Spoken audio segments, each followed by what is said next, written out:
Bonjour à tous. D'abord, bienvenue dans cette maison qui est aussi la vôtre. Monsieur le Président de la Haute Autorité indépendante de la communication audiovisuelle de Tunisie, président du REFRAM, Monsieur le Président de l'Autorité française de régulation de la communication audiovisuelle et du numérique, vice-président du REFRAM, Monsieur le représentant de la secrétaire générale de l'Organisation internationale de la francophonie, Mesdames et Messieurs les présidents et présidentes, très chers amis, bienvenue.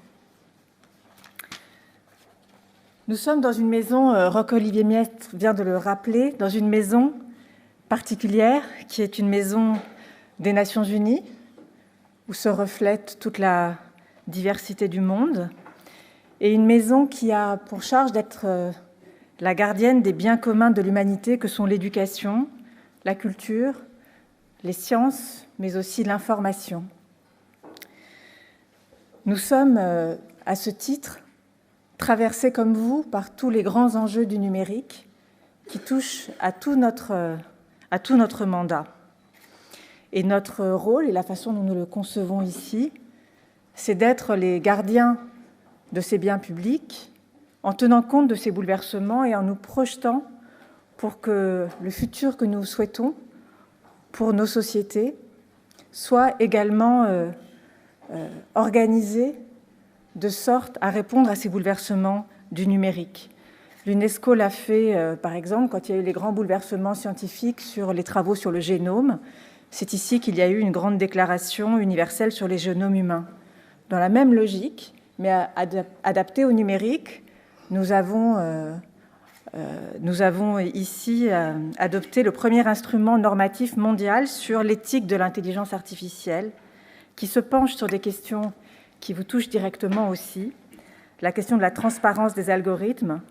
ou encore de l'égalité des genres dans cette technologie. C'est aussi ici à l'UNESCO 25 ans d'engagement pour l'égalité entre les hommes et les femmes dans les carrières scientifiques et qui touche aussi bien sûr aux technologies de l'information et de la communication. C'est donc un grand plaisir de vous accueillir ici pour vos réflexions, pour vos débats, puisque nous avons tant d'enjeux communs. Et vous avez bien sûr, je voudrais en citer deux en particulier pour lesquels vous êtes aux avant-postes, la question, vu l'évolution de la distribution de l'information et de l'audiovisuel, les questions de diversité culturelle à l'heure du numérique, et la question de la liberté de l'information à l'heure du numérique. Sur la diversité culturelle, vous savez, il y a une grande histoire de la francophonie dans cette maison, et Roch-Olivier Maistre s'en souvient, puisque c'est la francophonie qui a été, dès le début, fin des années 90, début des années 2000, qui a été porteur d'un message formidable sur la diversité culturelle, qui s'est traduit d'abord par une déclaration, puis par une convention, la Convention sur la diversité des expressions culturelles de 2005, qui a été d'ailleurs revisitée dans son application à l'heure du numérique et qui est pour vous un instrument, je pense, fort utile. Sur la question de la diversité culturelle et du numérique, je crois que collectivement, nous avons tous été souvent en retard sur ce sujet, souvent fragmentés, souvent en laissant les professionnels seuls sur l'adaptation au numérique du financement de la création locale, par exemple, ou de la distribution des œuvres audiovisuelles et cinématographiques. Mais aujourd'hui, le débat est sur la table, il y a des expériences qui fonctionnent, et je crois que ça fait partie des sujets qui sont essentiels quand on évoque les plateformes du numérique. Mais je voudrais aussi évoquer un deuxième sujet qui est celui de la liberté d'information, puisque nous sommes dans un moment très particulier où jamais l'information n'a été si abondante, si accessible,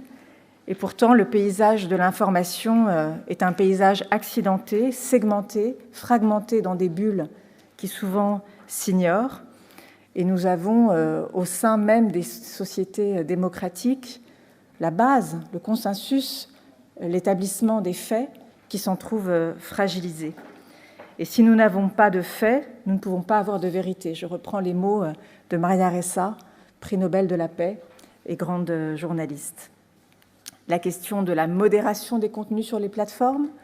Le fait même qu'on s'en remette aux plateformes seules parfois pour la modération doit nous interroger, doit nous poser question. Et nous devons,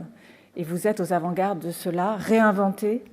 les règles, réinventer l'organisation pour que nous puissions avoir ce que nous souhaitons, la diversité, la possibilité d'un débat fondé sur les faits, et pour ne pas que nos démocraties, les démocraties, soient fragilisées par une irruption qui ne soit pas maîtrisée de ces grandes plateformes. Donc je voudrais juste vous dire à quel point vous pouvez vous appuyer sur l'UNESCO, à quel point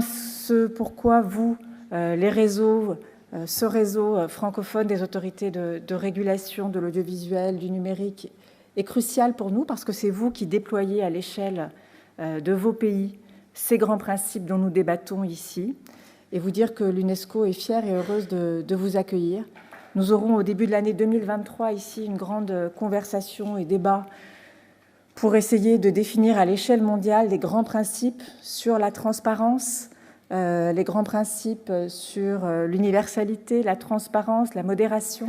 de ces grandes plateformes. Je vous y invite, et j'invite aussi votre réseau à titre institutionnel à y participer et à y contribuer dans les consultations qui mèneront jusqu'à cette conférence en 2023. Alors, très bon débat, très bonne session, et encore bienvenue à l'UNESCO. Merci. Merci à toi.